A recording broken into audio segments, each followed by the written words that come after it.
Hello students, इस video में हम लोग फिफ्थ पैसेज करेंगे। ओके, और सबसे पहले आपको क्या करना है, क्वेश्चंस को पढ़ने हैं, फिर पैसेज को पढ़ने हैं और खुद से क्वेश्चन को सॉल्व करना है, और उसके बाद फिर मैं बताऊंगा और आपको आंसर मैच करना है। ओके, तो चलिए, यह फर्स्ट पेज है हमारा। आप इसे अच्छे से पढ़ लें वीडियो पॉज करके। चलिए, अब मैं सेकेंड पेज पर चलता हूं। यह हमारा सेकेंड पेज है स्टूडेंट्स, सेकेंड पेज है, पैसेज का सेकेंड पार्ट है, और यहीं तक हमारा यह पैसेज है। वीडियो पॉज करके इसे भी अच्छे से पढ़ लें। अब ये हमारा फर्स्ट क्वेश्चन है स्टूडेंट, ये सेकेंड क्वेश्चन है, यह थर्ड क्वेश्चन है, ये फोर्थ क्वेश्चन है,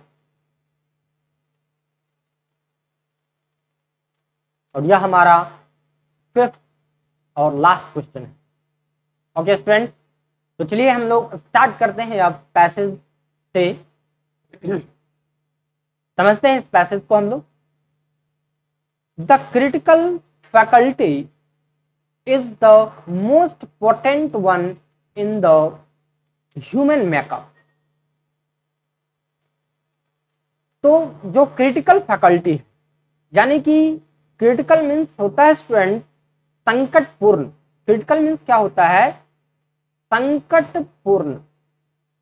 फैकल्टी मीन्स क्या होता है, आप कह सकते हैं विभाग या विषय, विभाग या विषय कह सकते हैं आप, फैकल्टी सब्जेक्ट। ठीक है, तो जो सबसे संकटपूर्ण फैकल्टी है, विभाग है, वह सबसे पोटेंट है। पोटेंट मीन्स क्या होता है, सबसे, मोस्ट पोटेंट मतलब सबसे शक्तिशाली। मोस्ट पोटेंट क्या हुआ, सबसे शक्तिशाली। तो सबसे संकटपूर्ण जो विभाग है वह है सबसे शक्तिशाली ह्यूमन मेकअप में। ठीक है, ह्यूमन बीइंग में जो सबसे शक्तिशाली है वही क्रिटिकल फैकल्टी है। इट्स परवेसिवनेस, परवेसिवनेस मीन्स होता है विस्तार। क्या होता है स्टूडेंट, विस्तार होता है परवेसिवनेस मीन्स। तो इसका जो विस्तार है और जो इसका फोर्स है, have not properly been recognized because like breathing it is so much a part and parcel of human activity. Okay, तो इसकी जो विस्तार है, इसकी जो फोर्स है, इसे रिकॉग्नाइज नहीं किया गया है, क्योंकि ब्रीदिंग की तरह, जिस प्रकार से हम ब्रीदिंग करते हैं, यह एक बहुत ही सूक्ष्म पार्ट है हमारे ह्यूमन एक्टिविटी का। उसी तरह the difference between a simpleton, simpleton means क्या होता है फ्रेंड्स, सिंपलेटन मीन्स होता है मूर्ख होता है। क्या होता है, मूर्ख। तो सिंपलेटन और इंटेलिजेंट में क्या डिफरेंस होता है, according to the man who is convinced. Convinced मतलब होता है जिसे हम कन्विंस कर लें, यानी कि जो आश्वस्त है। कन्विंस मतलब आश्वस्त। ठीक है, according to the man who is convinced that he is of the latter category. जो कन्विंस्ड होता है, आश्वस्त होता है हर चीज से, वह लेटर कैटेगरी का होता है, यानी कि बाद के कैटेगरी का। बाद के कैटेगरी का क्या हुआ, इंटेलिजेंट नहीं हुआ, इंटेलिजेंट होगा। Is that the former wholeheartedly accept all the things that he sees and hears, while the latter never admits anything except after a most searching scrutiny. तो क्या होता है स्टूडेंट्स, जो पहले वाला है नहीं, यानी कि जो सिंपलेटन है, जो मूर्ख है, वह क्या करता है, वह हर चीज पर होल हार्टेडली, बिल्कुल दिल से बिल्कुल बिलीव कर लेता है। चाहे वह उस चीज को देखता है या सुनता है, उन चीजों को कंप्लीटली बिलीव कर लेता है, बिल्कुल। लेकिन जो लेटर है, यानी कि जो इंटेलिजेंट है, वह क्या करता है, किसी चीज को यूं ही एक्सेप्ट नहीं करता है जब तक कि वह उसको सर्च ना करे उस पर, और स्क्रूटनी ना करे, गहन जांच ना करे, तब तक वह उस पर बिलीव नहीं करता है। He imagines his intelligence to be a sieve of closely woven maze through which nothing but the finest can pass. वह किस रूप में इमेजिन करता है अपने इंटेलिजेंस को? जो इंटेलिजेंट पर्सन होते हैं वो अपने इंटेलिजेंस को किस रूप में एक्सप्रेस करते हैं स्टूडेंट्स? वो उसे एक सीव, शेप मीन्स क्या होता है? चलनी होता है, चलनी। किसी चीज को चाला जाता है ना, जैसे आटा है, आटा में अगर मोटा कोई ये है नहीं तो उसे चाल करके सीव के द्वारा, सीविंग के द्वारा उसे निकाल लेते हैं। तो उसी तरह जो इंटेलिजेंट मैन होते हैं वह अपने इंटेलिजेंसी को क्या कहते हैं? उनका इंटेलिजेंसी एक सीव है। और कैसा सीव है? जो कि बिल्कुल ही वोवन, बिल्कुल क्लोजली वोवन मेश से बना हुआ है। यानी कि मेश मीन्स होता है जाल, तो जाली जो होता है, जाली का बना होता है ना सीव, तो उसमें जो बिल्कुल क्लोजली जो वायर्ड है उससे बना हुआ है, जिसके थ्रू कुछ भी नहीं पास कर सकता है, केवल जो फाइनेस्ट होता है वही पास कर सकता है। या छननी या चलनी की तरह अपने इंटेलिजेंस को लेते हैं। The critical sense is essential for keeping social transactions in a warm state. तो जो क्रिटिकल सेंस है वह बहुत ही इसेंशियल है अगर सोशल ट्रांजेक्शन हम वार्म स्टेट के बीच करते हैं तो, otherwise life would become very dull and goody goody. ठीक है, तो इससे क्या होता है? लाइफ हमारा बिल्कुल सुस्त पड़ जाता है। डल मीन्स होता है सुस्त, और गुडी गुडी मीन्स क्या होता है फ्रेंड्स? गुडी गुडी मीन्स होता है पाखंडी, पाखंड वाला जो लाइफ होता है। ठीक है, तो हमारा लाइफ क्या हो जाता है? पाखंड बड़ा हो जाता है। ओके, आई होप आप फर्स्ट पार्ट को अच्छे से समझे होंगे। चलिए अब सेकंड पार्ट में देखते हैं। सेकंड पार्ट है हमारा पैसेज का student, the critical faculty is responsible for a lot of give and take in life. जो क्रिटिकल फैकल्टी होते हैं वह बहुत चीजों के लिए रिस्पॉन्सिबल होते हैं लाइफ में लेने देने में। It increases our awareness of our surrounding, या हमारे जो अवेयरनेस है हमारे आसपास की चीजों को लेकर के, अपने सराउंडिंग्स को लेकर के, उसको यह इंक्रीज करता है। It sounds dignified no doubt. इसका साउंड डिग्निफाइड में मतलब होता है सम्मानजनक या ऊंचा या सम्मानजनक, सम्मानजनक। ओके, तो यह जो है सम्मानजनक साउंड तो करता है, ऊंचा साउंड तो करता है, but it seems also to mean that we can watch someone else's back better than our own। लेकिन ऐसा प्रतीत होता है कि हम जो है किसी के पीछे देख सकते हैं बेहतर, अपने खुद की बैक की अपेक्षा। हम अपने बैक को बेहतर देख पाएंगे क्या? पीछे नहीं देख पाते हैं, दूसरे के बैक को हम अच्छे से देख पाते हैं। We never know our own defect till they are pointed out to us। हम अपने डिफेक्ट को तब तक नहीं जानते हैं जब तक कि कोई और उसे पॉइंटेड आउट नहीं करता है, पॉइंट आउट नहीं करता। And even then we need not accept them, और उसके बाद भी हमें उसे एक्सेप्ट करने की आवश्यकता नहीं होती। We always question the bonafides of the man who tells us unpleasant facts. हम हमेशा क्वेश्चन करते हैं जो बोनाफाइड्स हैं, उनसे हम हमेशा क्वेश्चन करते हैं जो कि अनप्लीजेंट फैक्ट्स कहते हैं, जो हमें आनंद देने वाला फैक्ट तथ्य नहीं होता है। On the surface it is all very well to say, लेकिन सरफेस पर यह सभी बहुत अच्छे होते हैं कहने के लिए। I want an honest criticism. कोई अगर कहता है ना कि एक ऑनेस्ट क्रिटिसिज्म करो, ऑनेस्टली आलोचना करो, नहीं तो वह सरफेस पर कहने में बहुत अच्छा लगता है, लेकिन लोगों को सुनना क्या पसंद होता है? कोई अगर उसकी शिकायत करे, उसकी अगर खामियां निकाले तो उसे बिल्कुल अच्छा नहीं लगता। वह सोचता है कि उसे बढ़ा चढ़ा करके उसके बारे में कुछ कहा जाए, अच्छा कहा जाए। हर कोई अपने बारे में बड़ाई कर सुनना चाहता है। That will help him. तो अगर कोई ऑनेस्ट क्रिटिसिज्म चाहता है तो वह उसे हेल्प करेगा, उसकी मदद करेगा, उसके इंप्रूवमेंट में हेल्प करेगा। नोट ब्लाइंड कॉम्प्लीमेंट, लेकिन अगर ब्लाइंड कॉम्प्लीमेंट अगर किया, कोई ब्लाइंडली उसे प्रशंसा कर दिया, तो वह उनकी और उसे बैक ले जाएगा, उसे फॉरवर्ड नहीं ले जाएगा, उसका ग्रोथ रुक जाएगा वहीं पर। I wish people would mean that. मैं चाहता हूं कि लोग इस बात को समझे, ठीक है। तो अगर कोई ऑनेस्ट क्रिटिसिज्म कर रहा है तो हमें उसको बिलीव करना चाहिए, क्योंकि वह और उसके अकॉर्डिंग हमें वर्क करना चाहिए, क्योंकि वही हमें हमारी इंप्रूवमेंट में हमें मदद कर सकता है, ना कि कोई अगर ब्लाइंडली हमारी अगर कॉम्प्लीमेंट हमें दे या प्रशंसा करे तो नहीं। तो चलिए, आई होप आप पूरा पैसेज अच्छे से समझे होंगे स्टूडेंट। तो क्वेश्चन पर चलते हैं, अब देखते हैं। फर्स्ट क्वेश्चन है हमारा, the critical faculty is defined as the most potent one in human makeup. क्या? तो जो क्रिटिकल फैकल्टी है उसको डिफाइन किया गया सबसे शक्तिशाली जो है उसको ह्यूमन मेकअप में। क्यों? क्योंकि पहला है ऑप्शन हमारा, it is all pervasive and powerful.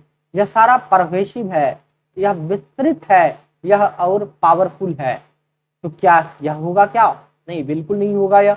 दूसरा है, it separates the simpleton from the intelligent man.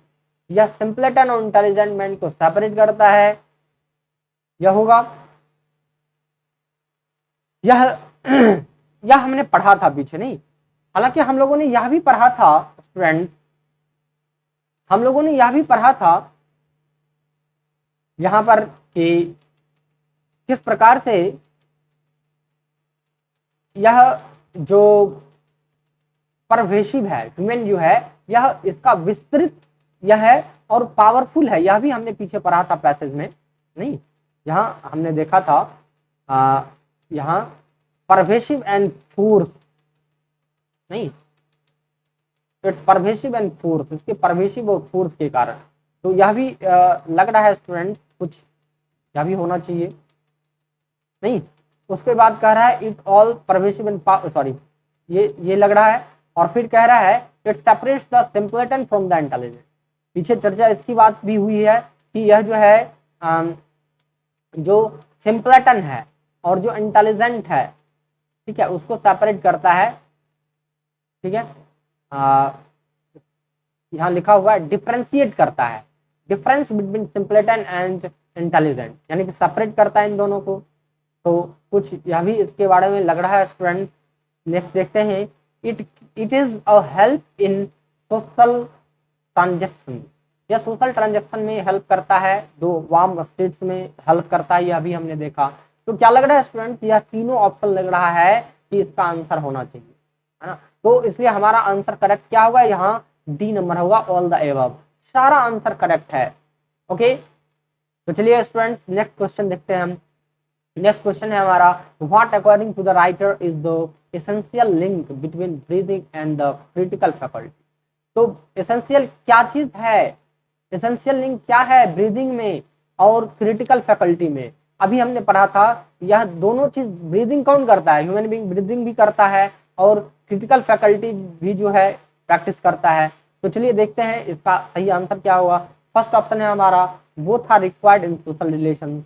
दोनों के दोनों सोशल रिलेशन में रिक्वायर्ड होते हैं।